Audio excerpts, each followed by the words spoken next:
அம்மா வீட்டில் இல்லை அப்படின்றத இங்கிலீஷில் mom is not at home, mom is not at home அப்படின்னு சொல்லணும்.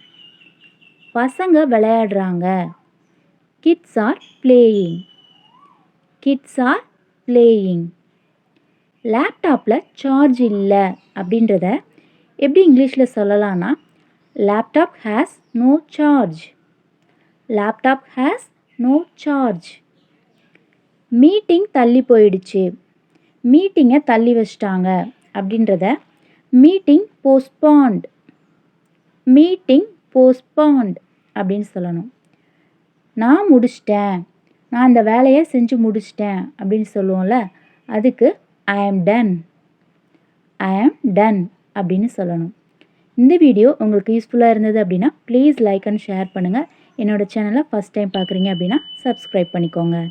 தேங்க்யூ.